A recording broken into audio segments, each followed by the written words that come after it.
लेकिन smart watch Swami ji है तो काम की।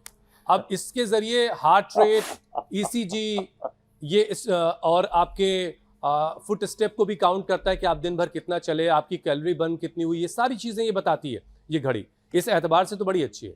लेकिन स्वामी जी हार्ट अटैक अब 30 से 40 साल के उम्र में नौजवानों को आ रहा है। ऐसे में हार्ट को मजबूत रखने के लिए योगाभ्यास के साथ साथ ये समझना बड़ा जरूरी है कि 40 के बाद किन किन संकेतों को तुरंत जो है सीरियसली लेने की जरूरत है, जो घड़ी बता रही उनको भी, जो घड़ी नहीं बता रही उनको भी। ना उसको भापने की जरूरत है।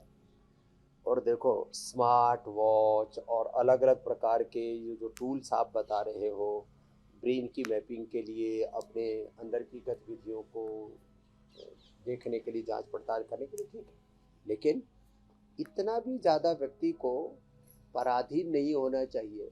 अरे अपनी बॉडी की संकेत हम खुद समझते हैं।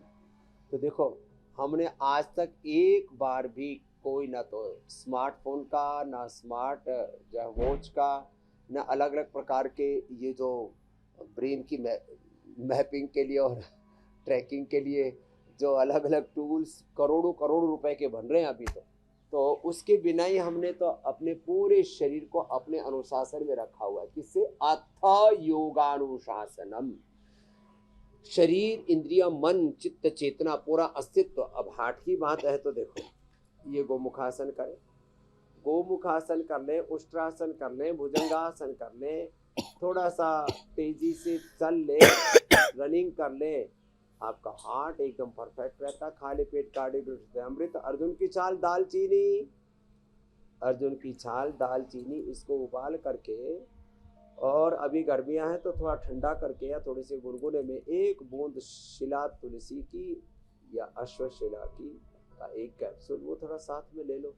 हार्ट, अभी मेरे पास एक बच्चा शुभम आया, बोले बाबा जी 25 था इजेक्शन फ्रैक्शन, अब 63 हो गया। 24 साल की उम्र में 25 इजेक्शन फ्रैक्शन शुभम का, 63 हो गया। तो ये है ना। और ऐसे ही सारे शरीर की सिग्नलिंग, ये डॉक्टर विनीता पुरोहित बैठी हुई इधर, इसके बाद में पूनम, फिर मधु, फिर रेणु आदि बैठे हुए यहाँ, इसके गाल ब्लैडर में जो है गांठ, पेनक्रियाज में गांठ, लीवर में फिर फैटी लीवर, लीवर सिरोसिस जैसी हालत। पूनम की तो जो है जोग्रेन सिंड्रोम, फाइब्रोमाइल्जिया बहुत ही खतरनाक। मधु सोलंकी को फ्रोजन शोल्डर।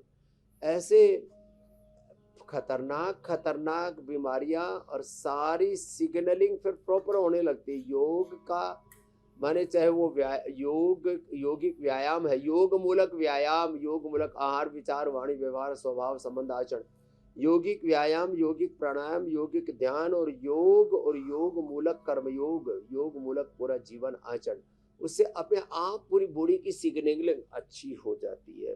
तो मैं तो एक ही बात कहूँगा सबसे, जिनके पास पैसे भाई, स्मार्टफोन, स्मार्ट वॉच और अलग अलग प्रकार के ब्रेन की गतिविधियों को, शरीर के अलग अलग फंक्शंस को ट्रैक करने के लिए आपके पास कोई साधन है, आप उनका इस्तेमाल करने हैं ना।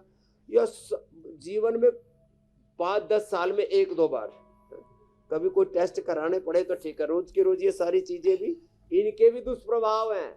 हर एक मशीन से कुछ ना कुछ रेडिएशन, कुछ ना कुछ उस मशीन से भी सिग्नल निकालते हैं, उनका भी हमारे सिग्नल्स के ऊपर, वो भी ब्रेन के, हार्ट के, लिवर के, किडनी के, पूरी बॉडी के सिग्नल्स को बाधित करते हैं। ये एक और दुष्प्रभाव है, ये इससे तो बचना पड़ेगा, नहीं तो पता लगा भीतर के शरीर के सिग्नल, बाहर के मशीन के सिग्नल, जो मशीन आपने अपने सिग्नल्स को मापने के लिए बनाए वही आपके सिग्नल्स को गड़बड़ कर रही है।